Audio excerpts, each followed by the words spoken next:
Praise lord. దేవుని నామానికి స్తోత్రాలు. ఈరోజు 31 కూడికలు ముగించుకొని 32వ కూడికలోకి దేవుడు నడిపించారు. ఈ 40 దినాలు ఉపవాస ప్రార్థనలో 32వ కూడికని మనం ప్రార్థన చేసుకొని ప్రారంభించుకుందాం. పరిశుద్ధుడా, ప్రేమ గల తండ్రి, నీకే స్తుతులు స్తోత్రాలు అయ్యా. ఇప్పటి వరకు నీ రెక్కల నీళ్ళలో కాచి కాపాడినందుకు నీకే స్తుతులు స్తోత్రాలు అయ్యా. 31 రోజులు మీద తోడే ఉన్నారు ఎస్సీఆ లైవ్లో. ఎస్సీఆ 32వ రోజు ఎస్సీఆ లైవ్లో. ఈ లైవ్ ఘనంగా జరుగులా ఉన్నా మీరే కృప దయచేయండి ఎస్సీఆ. చివరి వరకు ఏ ఆటంకాలు రాకుండా మీరే కృప దయచేయమని కోరుకుంటున్నాము ఎస్సీఆ. మీరే రక్షణ దయచేయండి ఎస్సీఆ. మీరు ముగింపు వరకు మీరే తోడండి. మీరే వాతావరణాన్ని కూడా మీ చేతిలోనే పెట్టుకోండి ఎస్సీఆ.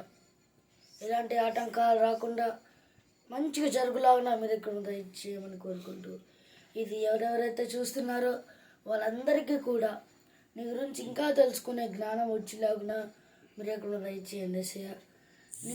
నీ గురించి ఇంకా కొనేటట్టు ఆసక్తి కలగాలని కోరుకుంటున్నాను ఎస్సయ్య. అయ్యా, ఇక్కడికి ఘనంగా జరిగిపించండి ఎస్సయ్య. పాటల్లోనూ వాక్యంలోనూ తోడండి ఎస్సయ్య. వాక్యంలో నీ మాటలు వించుండగా వాటిని విని పైగా వాటిలోనే నడుచులాగున మీరే కృప దయచేయమని కోరుకుంటూ ఈ చిన్ని ప్రార్థన పాసంలో పెట్టుకోమని అడిగి వేడుకుంటున్నా మా పరమ తండ్రి. ఆమేన్. మనం పాట పాడుకొని ఆరాధన మొదలు పెట్టుకుందాం. స్థిరపరచు వాడవు, బలపరచు వాడవు, పడిపోయిన చోటే నిలబెట్టు వాడవు, కనపరచు వాడవు, హెచ్చించు వాడవు, మా పక్షము నిలచి జయమిచ్చు వాడవు. ఏమైనా చేయగలవు, కథ మొత్తం మార్చగలవు, నీ నామముకే మహిమంతా తెచ్చుకుందువు.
Praise lord. దేవుని పరిశుద్ధ నామమునకు మహిమ కలుగునుగాక. దేవుని ప్రియులారా, ప్రభు మనలను 31 రోజు ఆయన కృపచేత నింపి జ్ఞాపకం చేసుకొని 32వ రోజు ఉపవాస ప్రార్థనలో ఆయన కృపను తోడుగా ఉంచాడు. ఆయన ఉచితమైన కృపచేత మనలను జ్ఞాపకం చేసుకున్నాడు. ఇప్పటి వరకు పాటల ద్వారా ప్రభుని మహిమపరచడానికి శ్రేష్టమైన సమయాన్ని ఇచ్చాడు. ఈ సమయంలో కొద్ది నిమిషాలు దేవుని మాటలను జ్ఞాపకం చేసుకుందాం. మన మధ్యలో మరి నల్గొండ నుండి దైవజనులు మన మధ్యకి రావటం ఎంతో సంతోషం. మరి లోకేష్ గారు మన మధ్యలో ఉన్నారు. వారు దేవుని మాటలు అందిస్తూ ఉండగా అందరూ ప్రార్థనాపూర్వకంగా ఉండి ప్రభు మాటలు ఆలకించాలని జ్ఞాపకం చేస్తూ దైవజనులకు ఈ సమయాన్ని అప్పగిస్తూ ఉన్నాం. అందరం చప్పట్లు కొడుతూ మరొకసారి దైవజనులను లోకేష్ గారిని ఆహ్వానిస్తూ ఉన్నాం. Praise lord. అందరికీ వందనాలు. ప్రార్థన చేసుకుని దేవుని యొక్క మాటల్ని మనము ఆలోచన చేద్దాం. ప్రతి ఒక్కరు తలలు వంచినట్లయితే ప్రార్థన చేసుకుందాం.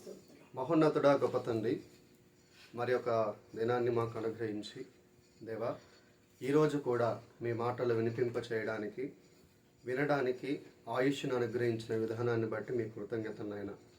నేర్చుకున్న వాక్యాన్ని మా జీవితంలో ఆచరించడానికి ఆయుష్ లేకపోతే నేర్చుకున్న విషయాలు వృధాగా పోతాయి తండ్రి. నేర్చుకునే విషయాలు వృధాగా పోకుండా మరి ఒక సమయాన్ని మాకు ఇచ్చారు తండ్రి. అందును బట్టి మీ కృతజ్ఞతలు.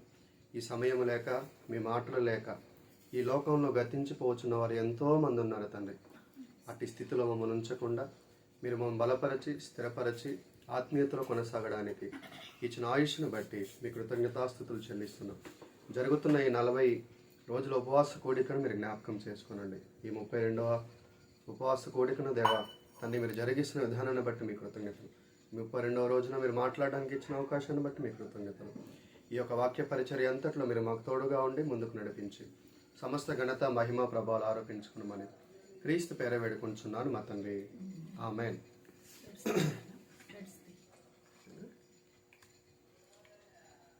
మంచిది. నిన్నటి దినమున దేవుని మహాకృపను బట్టి మనము చక్కగా ఉపవాసము గురించి కొన్ని వాక్యోపదేశాలు మనము ఆలకించి ఉన్నాం.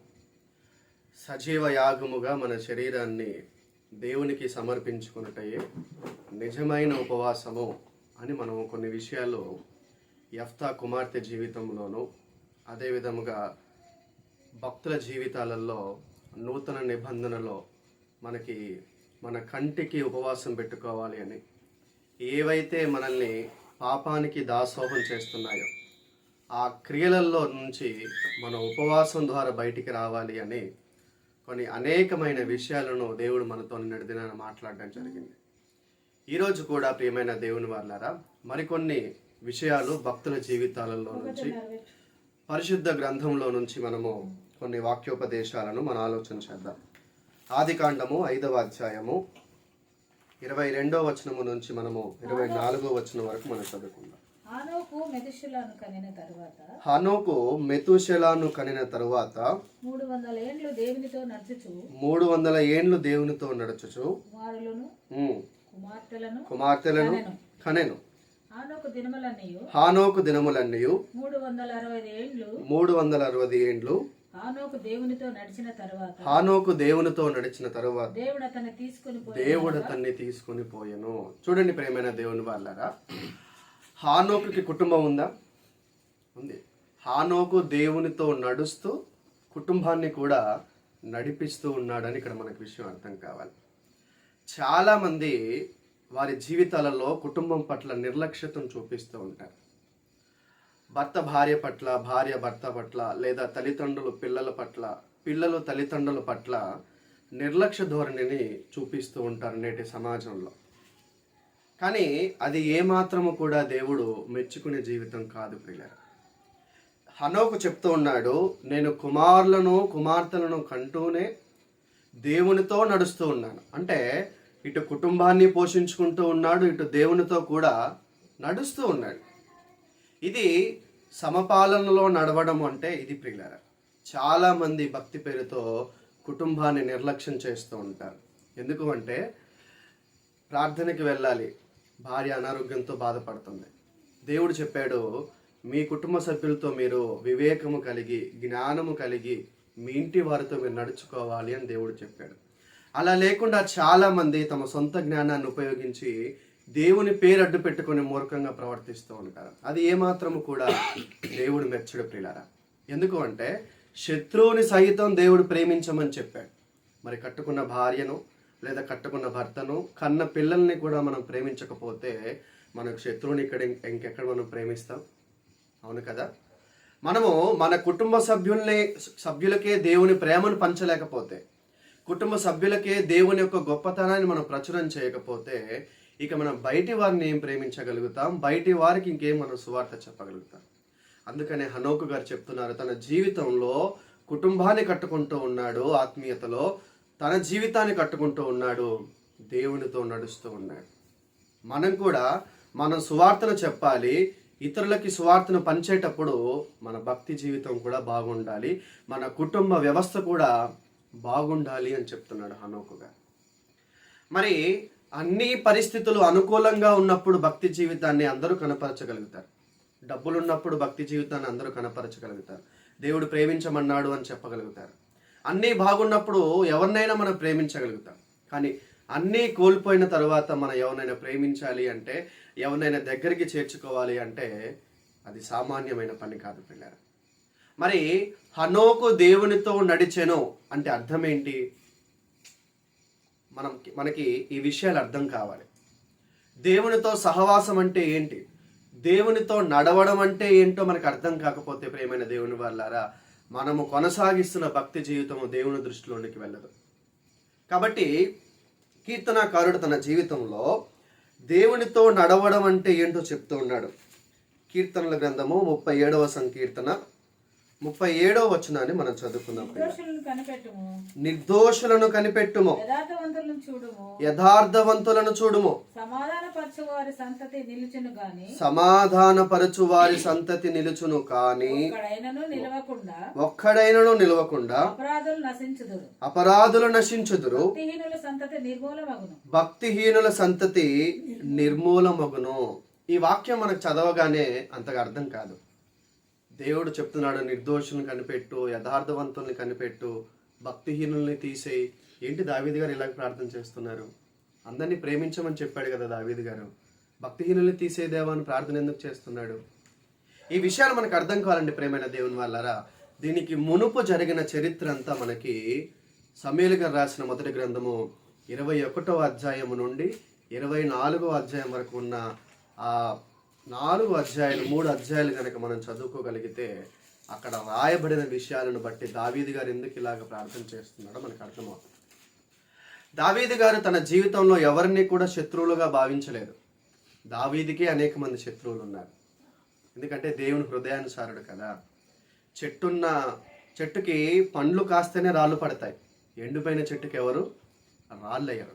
మనం దేవునితో నడుస్తున్నామంటే మన మీద రాళ్ళు పడతాయి, పూలు కాదు. మనం అనుకుంటాము, దేవుడే నాకు తోడుగా ఉంటే ఈ రాళ్ళు ఎందుకు నా మీద పడతాయి, దేవుడే నాకు తోడుగా ఉంటే ఈ నిందలు నాకు ఎందుకు వస్తాయి, దేవుడే నాకు తోడుగా ఉంటే ఈ సమస్యలు నాకు ఎందుకు వస్తాయి అని మనము దేవునితో బాధపడుతూ ప్రార్థన చేస్తూ ఉంటాం. కానీ దావీదు గారు తన జీవితంలో తన మామ అయిన సౌలు తన జీవితంలో ఎల్లప్పుడూ తరుముతూ ఉన్నాడు. నిత్యము అరణ్యంలో ప్రయాణించాల్సి వస్తుంది దావీదు గారు. కారణం ఏంటి అంటే ప్రియమైన దేవుని వాళ్ళారా, శత్రువుని జయించాడు, పాపాన్ని జయించాడు. మనము గొల్యాతుని సాదృశ్యంగా తీసుకోవచ్చు. పాపాన్ని జయించిన తర్వాత దేవుని రాజ్యంలోనికి అడుగు పెడుతున్నప్పటికీ దావీదు గారికి శ్రమలు ఎక్కువయ్యాయి, కానీ దావీదు గారికి శ్రమలు తగ్గిపోలేదు. దావీదు గారు అనుకుంటుండవచ్చు, అరణ్యంలో గొర్రెలు కాసుకుంటున్నప్పుడే నా జీవితం బాగుంది కదా, నన్ను తీసుకొని వచ్చి ఇక్కడ ఈ జైల్లో పడేసా ఎందుకయ్యా. మనం కూడా దేవునికి దగ్గర అవుతూ ఉన్నప్పుడు ఈ లోకంలో ఉన్న శ్రమలు కూడా మనకి దగ్గర అవుతాయి, ఈ లోకంలో ఉన్న సమస్యలు కూడా మనకి దగ్గర అవుతాయి. ఈవెన్ మన కుటుంబ సభ్యులే మనకి సమస్యగా మారుతారు, మన బంధుమిత్రులే మనకి సమస్యగా మారుతారు. ఎందుకంటే లోకానికి వేరే జీవిస్తున్నాం కదా, మనం లోకానికి వేరే దేవుని దగ్గరికి వెళ్తున్నాం కాబట్టి. లోకం ఎప్పుడూ దేవునికి దగ్గరగా ఉండదు కాబట్టి దేవునికి దగ్గరయ్యే కొలది లోకస్తులు మనకి దగ్గర అవుతూ ఉంటారు, మనల్ని నిందిస్తూ ఉంటారు. దావీదు గారి జీవితంలో జరిగింది అదే.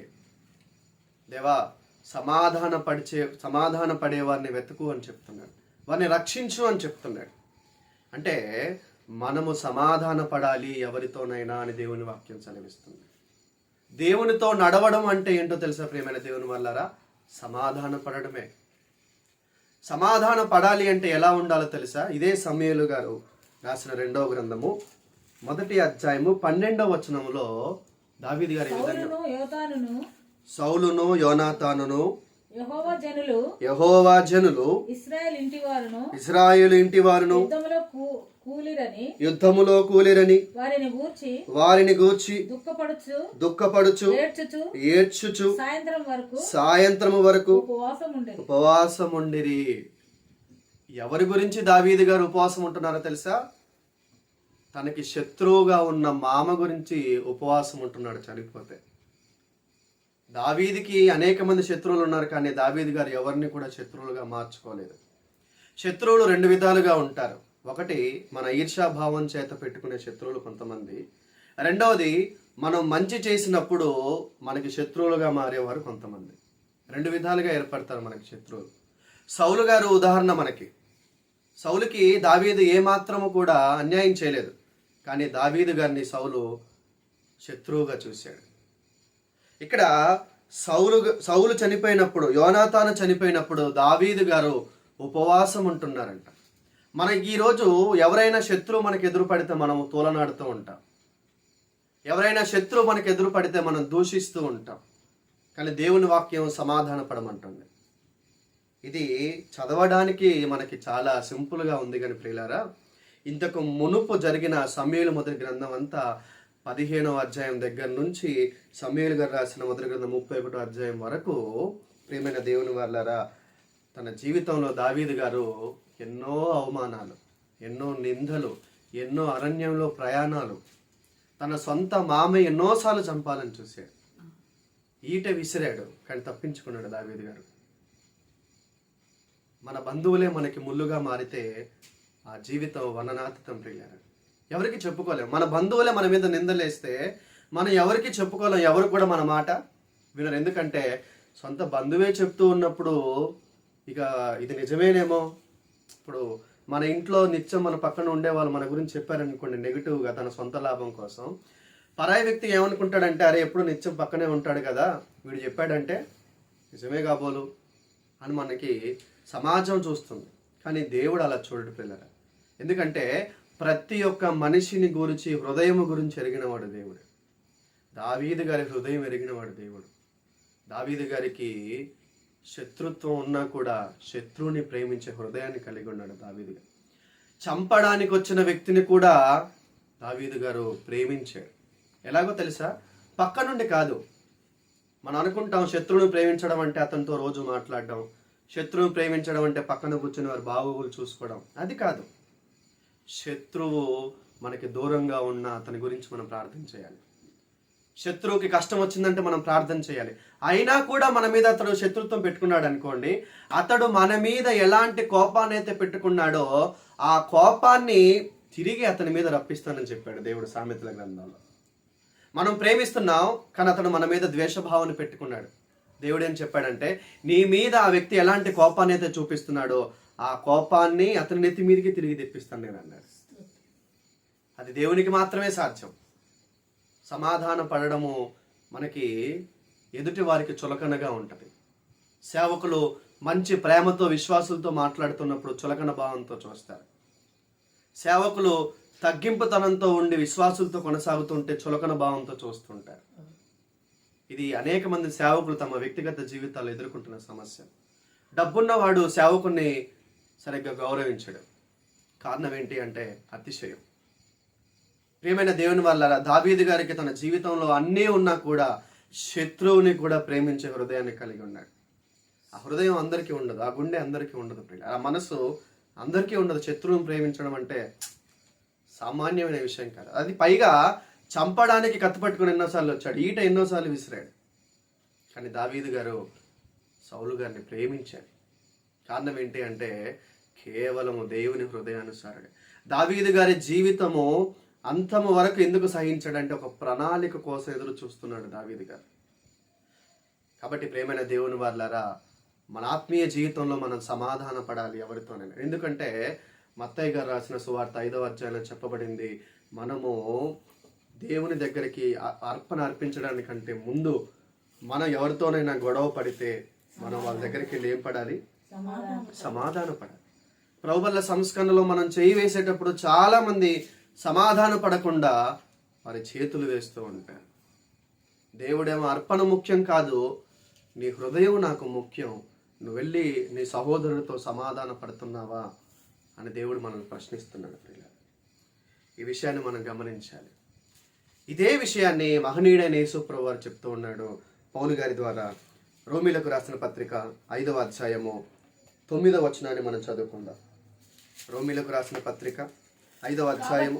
కాబట్టి ఆయన రక్తము వలన ఇప్పుడు నీతిమంతులముగా తీర్చబడి మరింత నిశ్చయముగా ఆయన ద్వారా ఉగ్రత నుండి రక్షించబడుదుము.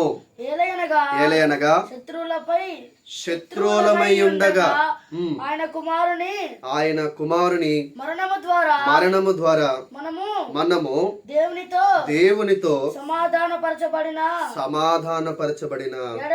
ఎడల సమాధానపరచబడిన వారమై ఆయన జీవించుట చేత మరీ నిశ్చయముగా రక్షించబడుదుము. ఆమేన్. సమాధాన పడే వారికి ఏముందంటండి? రక్షణ ఉంది.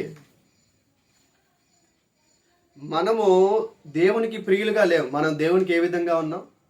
శత్రువులుగా ఉన్నాం. మనం ఇంకా శత్రువులమై ఉండగానే దేవుడు మన కోసం ఏం పెట్టాడు? ప్రాణం పెట్టాడు. మనం మన శత్రువుకి కనీసం వందనాలు చెప్పడానికి కూడా మనకి మనసు రాదు. దావీదు గారిలో ఎలాంటి లక్షణం అయితే కనిపిస్తుందో అదే లక్షణం యేసుప్రభువు వారి జీవితంలో కూడా కనిపిస్తుంది. ఇలాంటి సమాధాన పడే జీవితం మనలో ఉండాలి. అదే ఉపవాసం, అదే దేవునితో నడవడం అంటే, అదే దేవునితో సహవాసం చేయడం అంటే సమాధాన పడడం, వాక్యానుసారంగా జీవించడమే గొప్ప మేలు ప్రియులారా. ఇది దావీదు గారు తన జీవితంలో సొంత మాటలతో మనకు తెలియచేస్తూ ఉన్నాడు. గమనించండి, దావీదు గారు సమాధాన పడమని చెప్తున్నాడు. ఇదే దావీదు గారు ఉపవాసం ఉంటూ తన జీవితంలో ఏం నేర్పిస్తున్నాడో తెలుసా? అపోస్తల కార్యగ్రంథము 13వ అధ్యాయము 22, 23 వచనాలు తరువాత అతనిని తొలగించి దావీదును వారికి రాజుగా ఏర్పరచెను. మరియు ఆయన నేను యెషయా కుమారుడైన దావీదును కనుగొంటిని. అతడు నా ఇష్టానుసారుడైన మనుషుడు. అతడు నా ఉద్దేశములన్నీ నెరవేర్చి అతని గూర్చి సాక్ష్యం ఇచ్చేదను. 23వ వచనం. అతని సంతానము నుండి దేవుడు తన వాగ్దానము చొప్పున ఇజ్రాయేలు కొరకు రక్షకుడగు యేసును పుట్టించెను. ఎందుకు దావీదు గారు సమాధాన పడ్డాడో తెలుసా సహోదరులతో? ఆ యూదా గోత్రంలో నుంచి దావీదు కుమారుడు యేసు ప్రభువు రావాలి. అందుకని ఆయన సౌలు గారిని చంపడానికి దావీదు గారికి క్షణం పట్టదండి. దావీదు గారు సింహపు గుండె లాంటివాడు. సింహపు గుండె లాంటిది దావీదు గారిది. కొడితో ఒక ముద్దుకు చచ్చిపోతారు ఎవరైనా సరే. అలాంటి బలశూరుడు దావీదు గారు. కానీ చంపే శక్తి ఉన్నా కూడా శత్రువును ప్రేమించాడు దావీదు గారు. ఎందుకో తెలుసా? నేను నా దేవునికి తీర్మానం చేసుకున్నాను. నేను దేవునితో నడవాలి అని రక్షణ పొందిన బాప్తిజం తీసుకున్న రోజు నేను తీర్మానం చేసుకున్నాను, నేను నా దేవునితో నడవాలి అని. దావీదు గారు తన జీవితంలో కూడా తీర్మానం తీసుకున్నాడు, నేను నా దేవునితో సహవాసం చేయాలి అని. నేను నా దేవునితో నడవాలి అని తీర్మానం తీసుకున్నాడు దావీదు గారు ఎప్పుడైతే సింహాసనాన్ని అధిష్ఠించాడు. ఆనాటి నుండి చనిపోయేంత వరకు ఎప్పుడు కూడా దావీదు గారు తొలగిపోలేదు, ఒక బత్షెబా విషయంలో తప్ప. దేవుడే సెలవిచ్చాడు రాజుల మొదటి గ్రంథం 15వ అధ్యాయంలో. ఏమన్నాడంటే, దావీదు బత్షెబా విషయంలో తప్ప మరి ఏ తప్పు కూడా చేయలేదు దావీదు గారని. కారణం ఏంటంటే ప్రేమైన దేవుని వల్లారా, దేవునితో నడిచాడు దావీదు గారు. అందుకని ఒక్కసారి పడిపోయినా మరలా తిరిగి లేచి దేవునితో నడవడం ప్రారంభించాడు, ముగించలేదు అప్పటికి. గొప్ప విషయం ఏంటి అంటే దావీదు గారు ఏ వ్యభిచారాన్ని అయితే జయించలేకపోయాడో తన చివరి దినాల్లో అభిషగు అనే ఒక స్త్రీని, కన్యను తీసుకొని వచ్చి 18 ఏళ్ళ ఈడు కలిగిన స్త్రీని తీసుకొని వచ్చి మంచం మీద పరుండబెట్టిన కూడా దావీదు గారు కనీసం తాకలేదు. ఎక్కడైతే నువ్వు పడిపోయావు దేవుడు అక్కడ నిలబెడతాడు. వ్యభిచారంలో పడిపోయాడు, నా కుమారుడు 4 గోడల మధ్యలో తప్పు చేశాడు, కానీ నా కుమారుడు నా దగ్గరికి వస్తే ప్రపంచమంతా చాటి చెప్తాడు నా కుమారుడు పాపి కాదు పరిశుద్ధుడు అని.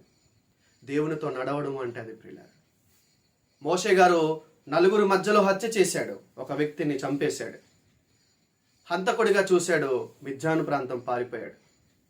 కానీ ఎప్పుడైతే ఆ మండుచున్న పొద ద్వారా దేవుడు మాట్లాడాడో, ఎప్పుడైతే దేవునితో సహవాసం చేయాలని మోషే గారు వెళ్ళారో, ప్రపంచమంతా ఈరోజు వింటుంది మోషే అంత సాత్వికుడు ఈ భూమి మీద లేడు. ఏంటండి, ఒక హంతకుడు సాత్వికుడు ఎలా అయ్యాడు?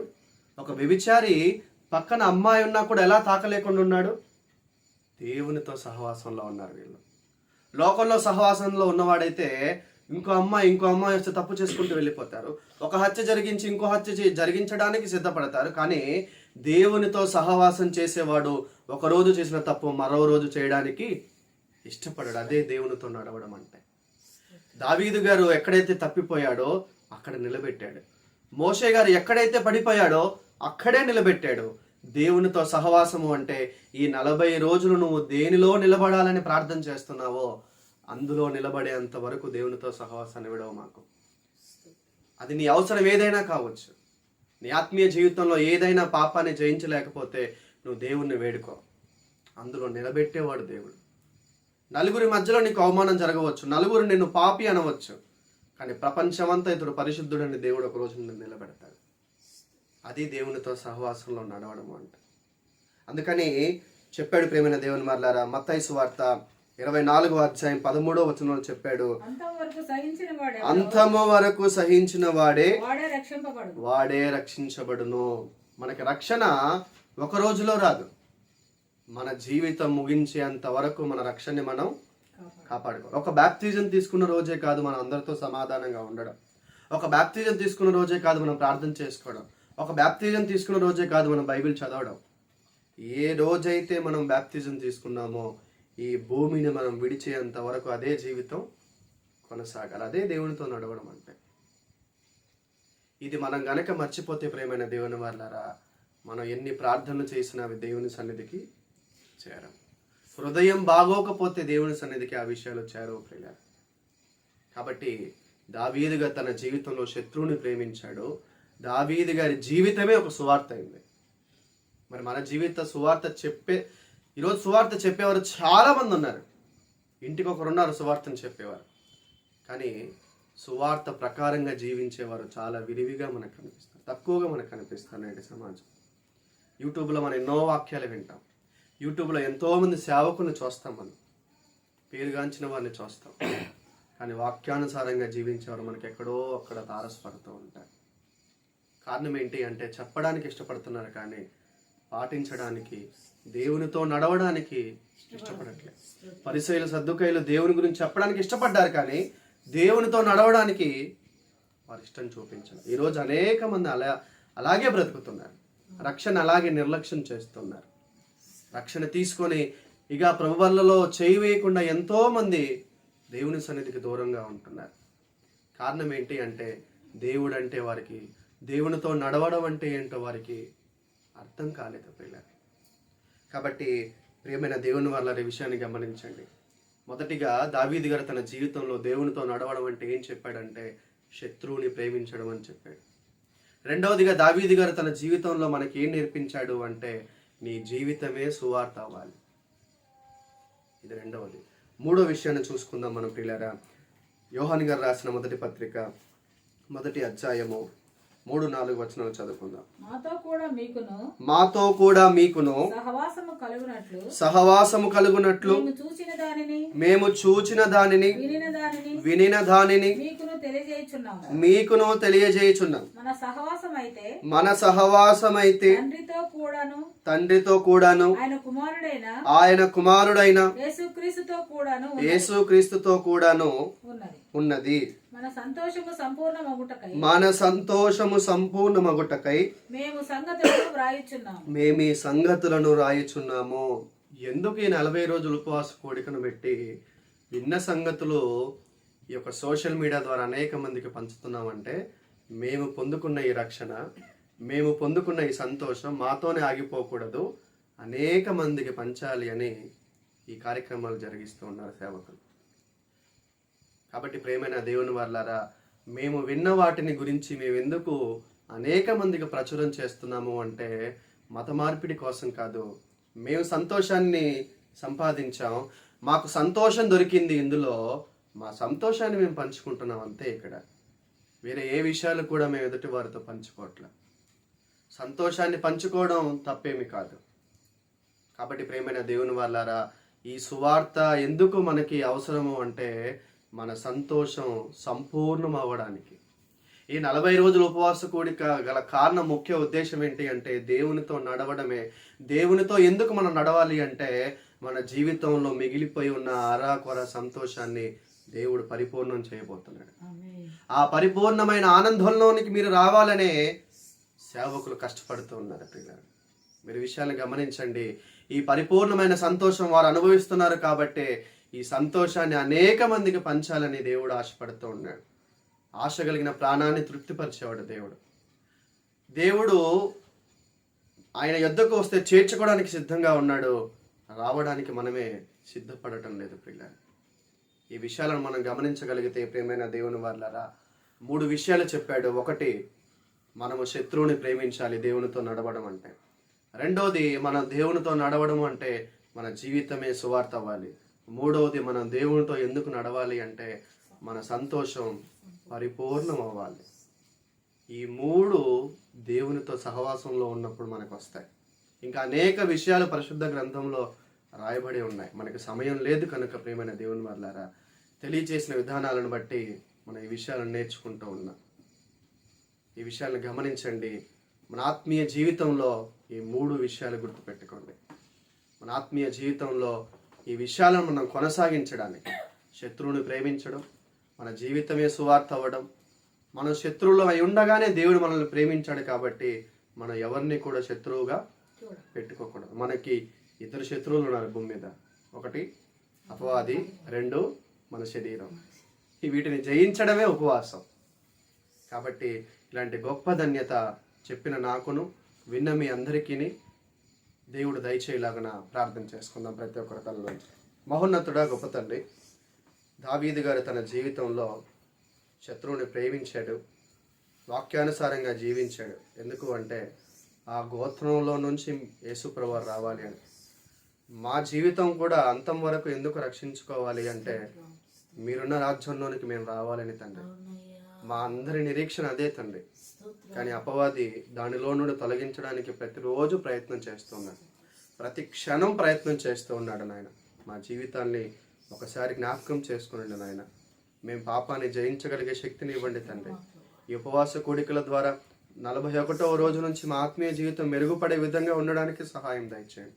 ప్రతిరోజు మేము మీతో నడుస్తూ ఉన్నప్పుడు, మా సహవాసం మీతో ఉంటున్నప్పుడు మా సంతోషం పరిపూర్ణం అవలాగున సహాయం దయచేయమని ప్రార్థిస్తున్నాం తండ్రి.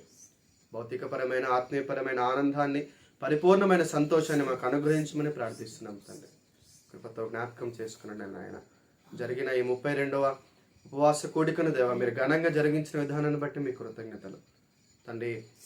ఇంకెంతమందో దాసులు మరికొన్ని రోజులు మాట్లాడుచుండగా వారితో కూడా మీరు మాట్లాడి సమస్త ఘనత, మహిమ, ప్రభావాలు మీరే ఆరోపించుకున్నామని క్రీస్తు పేర వేడుకొనొచ్చు కృతజ్ఞత ఆస్తుతులను సమర్పిస్తున్నాను మా తండ్రి. ఆమేన్. అందరికీ వందనాలు.